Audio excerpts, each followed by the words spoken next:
like I said, tomorrow, Chamisha B'Shvat. Tonight is the Jewish Arbor Day. It's called Rosh Hashanah Li'ilanos.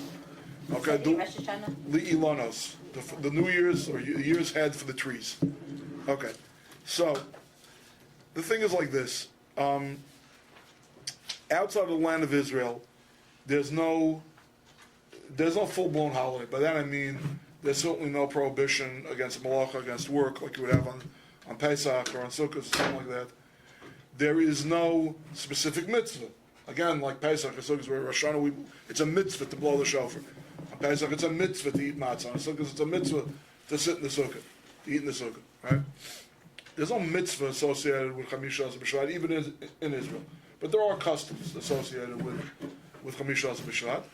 One of those customs is to eat produce from the land of Israel, because one of the halakhic aspects of it being the New Year's for the trees has to do with what's called bikurim, the law of the first fruits. And the first fruits only have to be brought from specific fruits that are identified with the land of Israel. And another thing is to make a shachianu, to find some fruit that you haven't eaten yet this season, and make the proper benediction over eating fruits, but also to make the bracha shachianu, who caused us to live and then brought us to this time.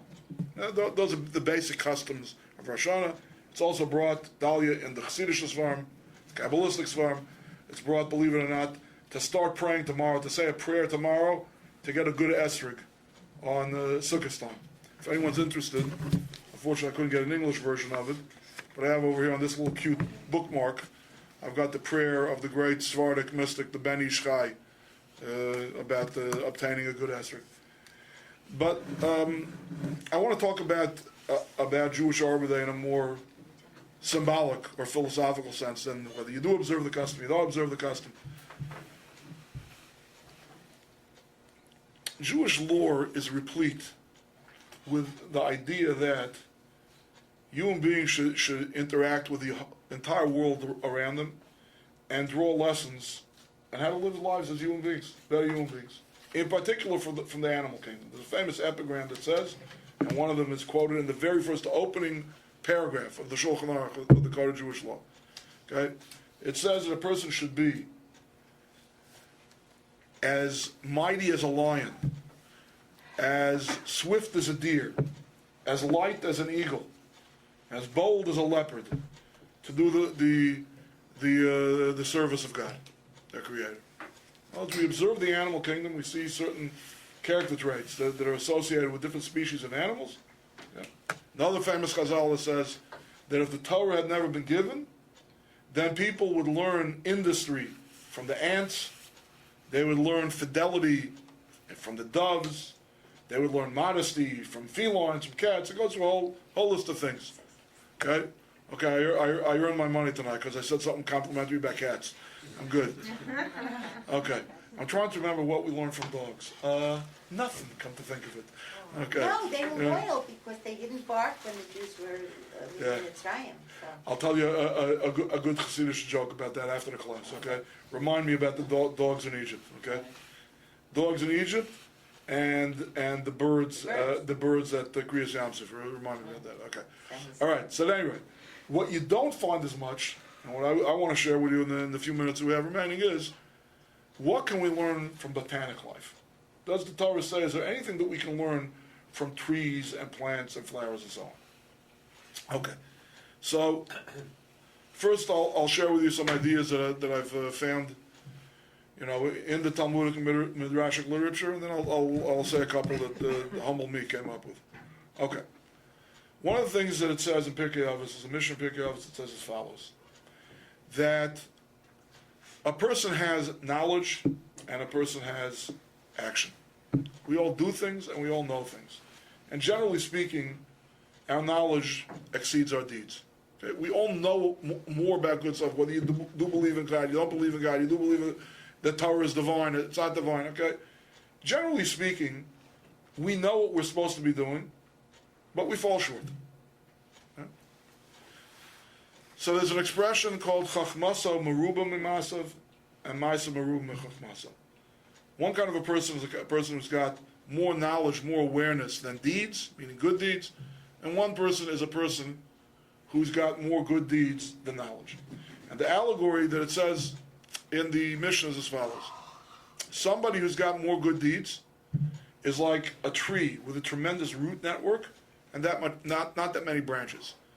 A hurricane wind starts to blow, that tree will stay put.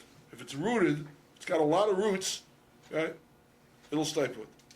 But a person who's got more knowledge and deeds, that's like a tree that's top heavy. Lots and lots of branches, not many roots. Okay? It looks flourishing. It looks very nice next to the other tree. The other tree has a few branches, a couple of leaves, a couple of fruits if it's a fruit tree. All right? The other tree is much more impressive. The visible part of the tree, much more impressive. But when the winds really start to blow, that tree gets uprooted and overturned completely. Okay? So in other words, the way to be, the lesson is, okay, be like the tree that's got a lot of roots, even though it doesn't have that many branches. Don't be like the tree that's top heavy, that's got all these branches and very few roots. Which begs the question, how do you do that? That's an impossibility. I could understand that if you demanded from me, do as much as you know, equal to what you know. How could I possibly do more than I know? How could I ever have more deeds than knowledge? That would seem to be an impossible demand. So one of the other great books of Muslim literature is this. Is the Shari Tshuva, the Gates of Repentance by Rabbi. So he writes over there, I forget which source he quotes, or if it's his own insight, he says as follows. He asks this question. He says he doesn't understand the Mishnah. There are two places. One time the Mishnah says it with its allegory to the trees, and another time without the allegory to the trees. But the bottom line is, we're supposed to be people who have ma'asim merubim chachmasei, more deeds than knowledge. He says, how is that possible? How can you ever do more than you know? It will be a tremendous feat even to do as much as you know. How can you ever do more than you know? Good question, no? So his answer is this. He says, it doesn't mean that on your resume or on your positive rap sheet, if you want to call it that, okay, that you really did more mitzvahs. It doesn't mean, as some have tried groping to find an answer, said, you asked about, how much time in our day should we budget for Torah study? So some people take a look in this Mishnah and say, I should study Torah for half an hour a day, and I should do mitzvahs for 45 minutes a day. That way I'm doing more than I know. Right? He says he doesn't accept that explanation either. He says to him, the one and only way to do more than you know is to get credit for deeds not yet done. And the only way to do that is to accept right now that you're going to actualize everything you learn. So a lot of people learn because it's entertaining, it's intellectually stimulating, okay? But as far as implementing it, as far as making it part of their lives, they're not interested, they're not ready, they're not interested. They've got other things to do, they'll get to it 20 years from now. There could be 100 different reasons why people are not interested in implementing that which they learn. But if a person says, on a personal level, what, according to our tradition, all the Jews said before the revelation at Sinai, Nasa v'nishma. We will do, and we shall listen. We shall hear. Right? What does that mean? That means, in a certain sense, you're writing God a blank check. You can fill in the details of the contract. Here, you have my name signed on the bottom already. I know you love me, I know you have my best interests in mind. Whatever commandments you're going to put down here in the Torah, I know they're good for you, they're good for me. Count me in, I'm all in. Right? So that kind of level of commitment, it's dangerous. Some people call it reckless. Okay? Later in the Talmud, it says that a Roman was once observing a rabbi who was absorbed in his Torah study, and he started banging his thumb on the table, trying to figure things out, until he started bleeding. I said, you've always been a reckless, crazy people. So weren't you the guys who said we will do before we will listen? What kind of foolhardy thing is that? Right? But this Rabbi Yana says is basically that's the secret of being like the tree. Listen? Yes. Yes. That's not what I said. That's already a direct quote from the Torah in the preamble to the narrative. It's coming up this week. This week's Torah portion. What does that mean we will do before we listen? The two Hebrew words, Nasa, we will do, V'nishma, and we will listen. It's out of order. Proper sequence should have been Nishma, we'll hear what you have to say, let's hear the Ten Commandments. V'nasa, and we will do. So the fact that they said that we will do before we listen means our listening and our understanding and our rationalization of it is not the cause for compliance or for performance. We're going to do whatever you tell us to do. Of course, we can't do it until you tell us what to do. But we're going to do whatever you tell us to do. That was the commitment, the covenantal, really, agreement that the Jews had with God before the giving of the Torah. At any rate, this is what Rabbi Yonah says, that's how you become like a well-rooted tree. You can't ever do more than you know. But you can get credit, so to speak, for doing before you know, if that's your attitude. If the attitude is, as soon as I learn it, I'm going to try my darndest. Look, we're humans. We fail sometimes. You stumble. You know, you fall off the horse. You got to get back on the horse. You got to crawl before you can walk. And you got to walk before you can run.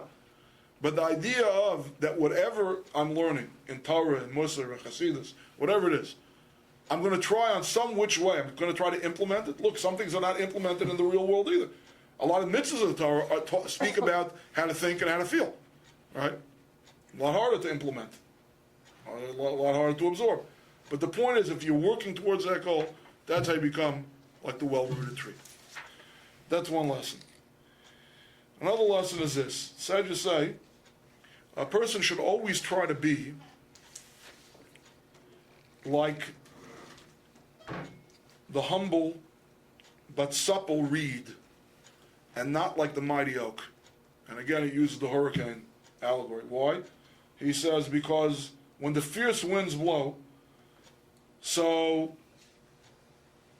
the reed bends this way, it bends that way, and it bends all the way over. It's flattened, it's prostrate. That's how it looks. It looks like it's finished, right? Whereas the big mighty oak tree, you know, the leaves may tremble a little bit, but that trunk, that seems good, that seems rooted. But then when the wind ratchets up, eventually the inflexibility of the oak tree causes it to break. The reed, it bends this way, it bends that way, the wind shift, they go from north to south, from east to west. Yeah, looks like a real weakling. It's bending in the face of the opposition, so to speak, in the face of the wind all the time, but eventually the storm passes and the reed regains its upright posture.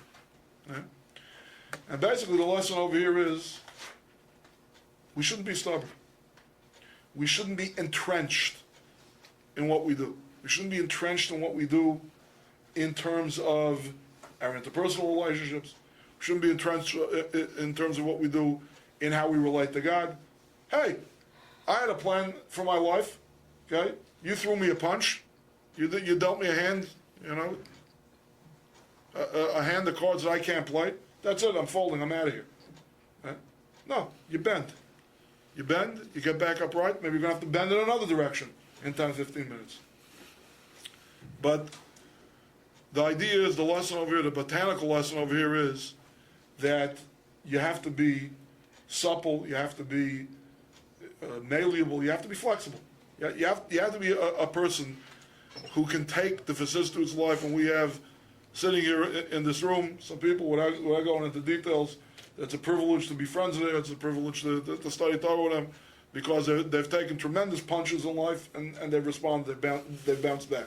Punch after punch after punch, and bounce back. Okay? And that's the way to be. People who get too fixed and too fixated, you know, on their plans, are in for a lot of disappointments. They're in for, they look very mighty, they look very tough at the beginning, very resistant, right? But very often in the end they crack, they break, and they don't get up again, so to speak. Sometimes you got to be able to alter your plans on the fly, if you will, in order to be like that reed that bends with the wind.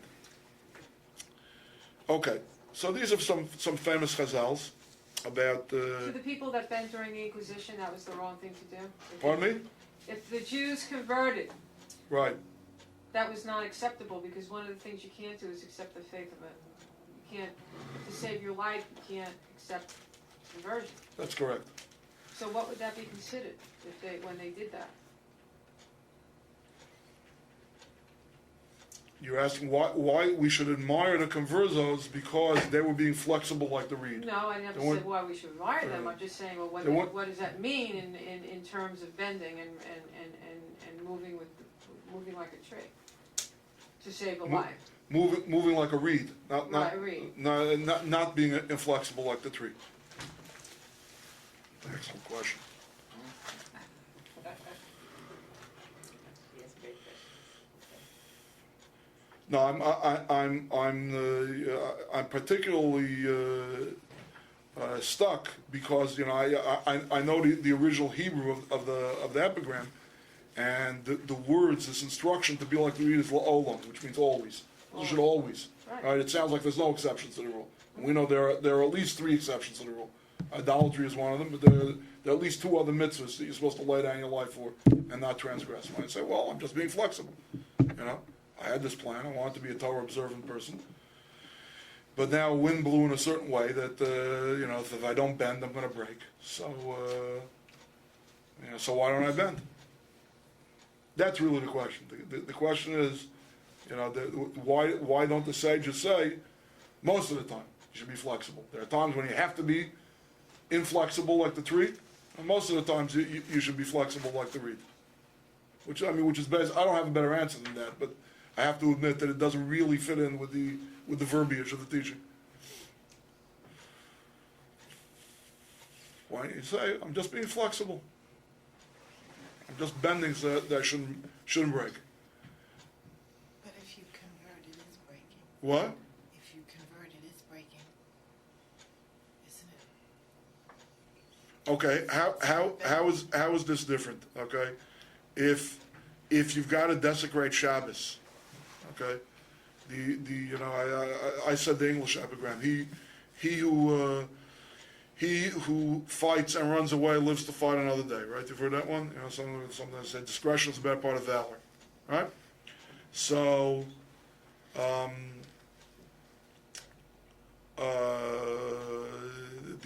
words of the Talmud in rationalizing Shabbos desecration to save a life is as follows: better that one Shabbos be desecrated, right, so that the person could live to observe many other Shabboses, right, rather than that, okay, we're going to observe this Shabbos, but then the guy dies and they have one less Shabbos to observe in person out there, right?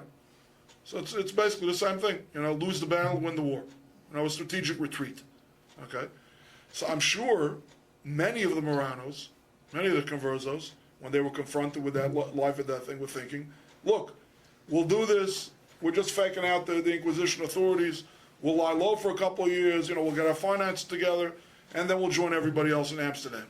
Or we'll lie low for a couple of years, Ferdinand and Isabella aren't going to live forever, Torquemada isn't going to be in power forever, this will blow over, the storm will blow over, and then sanity will return to religion in the land.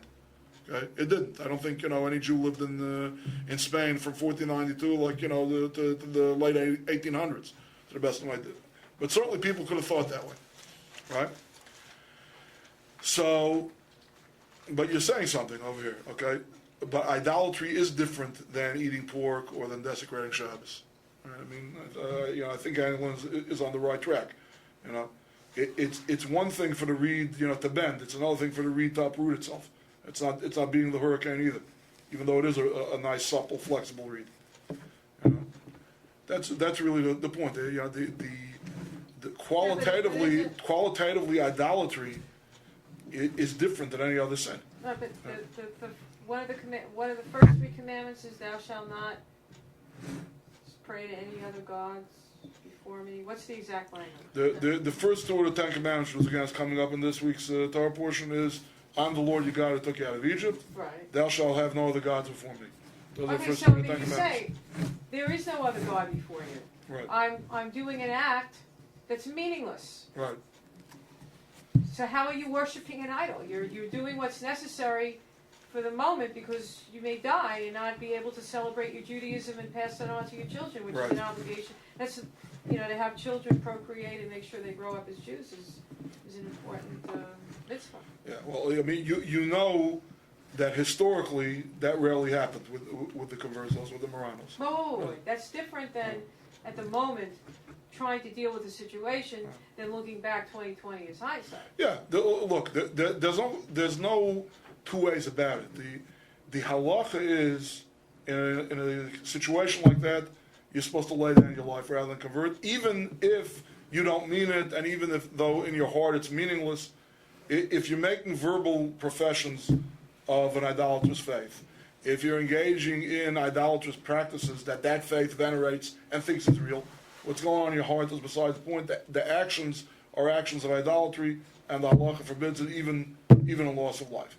But you've got a good question on this metaphor that I said over tonight. Why don't you say that's just the good old Jewish survival instinct? We're just being flexible. We're just adapting to the situation. Yeah? Okay. So I think that once the halacha defines it as idolatry, whether it's in your heart or not, once the halacha defines it as idolatry, you've uprooted yourself. It's, I really can't think of a better approach than the one anyone said. Yeah. Well, the only thing is, if you like the tree and you didn't convert, then you would be rewarded in heaven, where, I mean, isn't that the idea? I'm sorry? For Kiddush Hashem, if you are like the oak tree, Right. and you don't convert, and then it falls because they kill you, obviously, Right. but you'll be rewarded in heaven because it's Kiddush Hashem. I know. I'm not going into the reward or punishment right now. I'm just saying she has a very good question on the metaphor. You know, why did the sage say you should always? You see, you're not always like you're not flexible like the reed. There are times, you know. Everyone know that final scene of Fiddler on the Roof. Everyone's seen the movie Fiddler on the Roof. You know, at the end, the last daughter, the daughter who marries out. So Tevye is considering back and forth like he did by the first two daughters, and then finally says, "No, Chava, there is no other hand. There's no two ways to look at it. You know, here, this is where I draw my line in the sand. Here's where I'm going to stop being flexible." All right. Okay. Good question. Like I said, the best answer that I can think of is what anyone said. Okay, but just before we wrap it up, I just want to I had a few tree and plant metaphors I wanted to share, but now it's getting late. Let's wrap it up with just one more, and that's this. In the laws of Shabbos, okay, there are 39 broad categories of creative activity that you're not allowed to do on Shabbos. That's what Shabbos observance is all about. Okay. One of them is planting. Can't put a seed in the ground. You can't do anything that promotes botanic growth. Okay? And one of them is harvesting. You can't do anything that ends botanic growth. You're not supposed to sow a seed in the ground on Shabbos. You're not supposed to water your plants. You're not supposed to fertilize them. Right? Nor are you supposed to take a sickle to your grown wheat or barley, or pluck fruits off of trees, or pluck flowers off of their bushes. Okay? Those are two distinct malachas on Shabbos. However, the Talmud says, Hazomer v'tzarech la'etzim chayav shnayim. If a person is pruning a tree, okay? Now what's pruning? Is pruning planting or is pruning harvesting? I mean, pruning, some of you are, what? You're taking off part of the plant, so you're But what's your purpose? What do you have in mind? Promote growth. cleaning it up. Trying to promote growth. Not trying to end growth, trying to promote growth. You're going to take the roses that you cut off the bush and you're going to throw them in the garbage. These aren't the ones you're taking off the some of the roses now, so that when they're in full bloom, the few blooms that you have left on the bush should be bigger and prettier and nicer color and whatever. Right? Okay.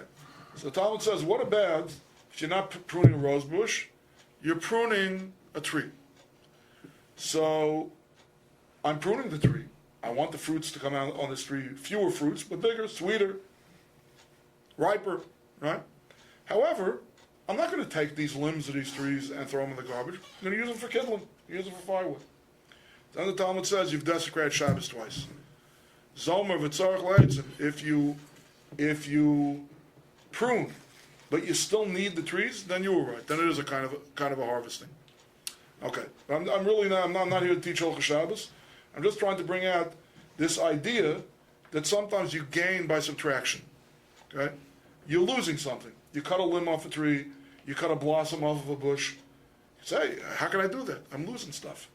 But the point is, okay, allocation of scarce botanic resources. There's just so many nutrients to go around, so much nutrients that the bush or the tree is going to suck out of the ground in this growing season, this planting season. And if you got fewer trees left, fewer fruits left, I should say, or fewer flowers left, if we're talking about flower growing, Right? They'll be better, whatever better means. Better smelling in the case of flowers, juicier, sweeter in the case of fruits. Okay. To me, the allegory as a human being is this, okay? A lot of us are spread very thin. A lot of us have our hands on a lot of different pots. Okay, we live, even if we live in the suburbs, but basically we all live in the city that never sleeps. There's all kinds of things going on. People are busy from morning till the evening, and we already went through the dangers of excessive busyness, not business, but business sometimes too, but busyness in last week when we were studying the chapter in Mesilas Yesharim. But this idea that sometimes, okay, to concentrate, to be more focused, to be more productive in the things that really matter, you got to lose some stuff. Okay? Sometimes it's a hobby. Sometimes it's an unhealthy obsession that's coming from an unhealthy part of our psyche. You know, sometimes it's we all try to be supermen or superwomen. We take on too much. We committed to too much to start with in the first place, and now we're not doing anything right. And now everything gets frazzled. I think one of the things that we can learn from agriculture, from trees, from bushes, from plants, from stuff like that is pruning it looks externally, it looks like a destructive act. It looks like subtraction. But sometimes it can be addition. Can It you gets prune more on focused. Shabbos? Can you prune on Shabbos? No, can't prune on Shabbos. Sometimes when you prune on Shabbos, you've desecrated Shabbos two different ways. But even if all you're doing is promoting the botanic growth, you're going to take the stuff that you cut off and just throw it in the garbage, you still can't do it on Shabbos. And why is that? What's the reason for that? The reason for that is that the way we understand what Shabbos observance is from an adjacency in the Torah from one of the verses that talk about observing Shabbos, and the verse that talks about building the tabernacle in the wilderness. When the Jews traveled in the wilderness for 40 years, they had like this traveling temple that went with them. It was called the tabernacle. And there were 39 steps in the construction and the maintenance of the tabernacle. Other than that, we could freestyle. We don't know what Shabbos observance is. Yeah, it says in the Torah, remember the Sabbath day to keep it holy. What's remembrance? What's holiness? What is that supposed to mean? There's only one specific type of Sabbath desecration that's explicit in the Torah, and that's kindling flames. Other than that, it doesn't say anything else about how you observe But you're not allowed Shabbos. to light a fire now over Shabbos. Right. But Yeah. then you could. No, you couldn't. It says kindling a flame on Shabbos. That you're not allowed to kindle flames on the Sabbath day. Oh, I thought you were allowed. Yeah, that's the only particular activity that's But then it explicit says in the burnt Torah. offering. Pardon me? You can have a burnt offering on Shabbos. You can have How is that not kindling a flame? It is kindling a flame. How can you do it on Shabbos? It also says you shouldn't have graven images. No, but it says... No, I'm answering your question. I am answering your question. Oh, you are? Yeah. Allow me to, and I will. I'll attempt to, anyway. You're not allowed to have graven images, right? You ever heard of the cherubim? You know what the cherubim were? Yeah, Okay, where were they? on the tabernacle. On the Holy Ark. Yeah. In the Holy of Holies. Right. Graven image. You ever heard of shatnez? You know what shatnez is? No. Shatnez is a prohibition of Torah. You're not allowed to have wool and linen combinations in your garments. Yeah. Okay. Do you know that the priests in the temple had a vestment, they had a sash that they wore around their middle that was made out of wool and linen? I was not aware of that. Okay. All right. I'm just trying to illustrate for you that there are okay. Here's another one. In the Torah incest code, do you know that you're not allowed to marry your sister-in-law? One of the prohibition, one of the prohibited unions is a brother-in-law and sister-in-law. You can't marry your wife's sister, and you can't marry your brother's wife. Yeah, I or thought vice when your versa. spouse, dies. dies, then you can. Exactly. The levirate marriage is only between a brother-in-law and a sister-in-law. Right. Okay. I'm not really answering your question. I'm trying to do is I just illustrated 5 different examples of the Torah where sometimes things which are a sin, in particular situations, they become not only not a sin, they become a mitzvah. They become a No, positive I commandment. understand, but how do you have a burnt offering without kindling a fire? That's the question. No, you don't have it without getting fun. What I'm trying to show you is that sometimes a sin becomes a mitzvah. It's a mitzvah to bring a burnt offering every single day, including Shabbos. Okay? So that means over here, the Torah is telling you, here in the temple, it's not a sin. It's part and parcel of Shabbos observance. But only in the temple. Correct, only in the Only temple. in the temple. Like graven images, like shatnez, like the levirate marriage, and there are a few more that I can't think of at the top of my head, but there are a lot of examples of situational normal default settings, Like things that are music. sins. Excuse me? Like music. Music. You can have music in the temple. And where can't you have Shabbos, music? When the temple existed in Israel. The truth of the matter is that there was a time in Jewish history when you could even have music in private homes, live music in private homes on Shabbos. The prohibition against playing musical instruments on Shabbos is a rabbinic ordinance. I can't pinpoint for you on the timeline when it went into effect, but in Moses' times they could play musical instruments at home on Shabbos too. That's a later ordinance. That's a What rabbinic kind of ordinance. music? Any kind of music? Yeah, the point is not the music. The point is the usage of a musical instrument. That's the problem. They're afraid you might fix it, I think that's. Correct. That's the Right. rabbinic ordinance. If a string breaks on a violin, if the hide comes off your drum, off your percussion instrument, you're going to go and fix it. And fixing a tool on Shabbos, that's Torah level Shabbos desecration. Correct. That always got to me, because I could break the string on my guitar and I won't fix it for a week, 2 weeks, a month, so Shabbos or not Shabbos. Okay. So, at any rate, but I think again, one of the takeaways is possibly, you come up with a lot more if you study the trees, if you observe trees and plants and probably even microscopic fungi. There are things that we can learn from. I would think, famous Groucho Marx line, there's a fungus among us. But the point is that I think there's a valuable lesson to take, that pruning is a constructive thing. It looks destructive, it looks like I'm losing stuff. Sometimes you gain by losing. You get more focused, you have X amount of time, you have X amount of physical strength, you have X amount of emotional strength. And if you dissipate that and you spread it too thin, nothing comes out good. When you get more focused, when you lose a few things, you prune away a few things, so what's left gains strength. That's one lesson I think that we can learn from the trees. And that's it for tonight. Unless there are questions or comments, which I'm willing to take. If anyone wants to call. What was that about the dogs? Oh, yeah, okay. Yeah, I'll tell you a cute story. Okay. There are two places where, if people are in a rush, I don't have to say it's just a joke. There are two places where the Torah says, vis-a-vis the animal kingdom, that one is a mitzvah and one is a minute, one is a custom. Okay? There's a custom that some people observe this past Shabbos, Parshat B'Shalach, when we read two interesting passages of the Torah. One is something called the Shir Sayam, the Song of the Sea, the parting of the Red Sea, and the song that they sang at the parting of the Red Sea. And also the falling down of the mun, of the manna bread from heaven. So there's a custom to put out bread for the birds on that Shabbos. Okay, what's that custom all about? So there are two basic reasons brought, but because the hour is late, I'll limit myself to one. It says that Moshe Rabbeinu had opponents, Dathan and Abiram, who wanted to undercut him at every turn. Whatever they could do, they were like son, among other things. Whatever they could do to diminish Moshe Rabbeinu's prestige. Later during the Korach rebellion, they joined them officially with the Korach rebellion, but they were always against Moshe Rabbeinu. So, Moshe Rabbeinu had said that a double portion of manna bread is going to fall on Friday. That turned out to be true. But he also said, nothing's falling on Saturday. Don't go out to collect the manna bread on Saturday, because nothing's falling on Saturday. So what did Dasan and Aviram, Dathan and Abiram do? They went and they took their second ration of mun and they spread it out in whatever the collection place was in the desert, so that Moshe Rabbeinu would end up looking like a liar. There's all the measures, so they're not going to find this explicitly in the Torah. There's the backstory. So I say, just tell us that the birds thwarted Dasan and Aviram's plan. They ate the mun. And they said, we don't want Moshe Rabbeinu to come out looking like a fool, so they ate the mun.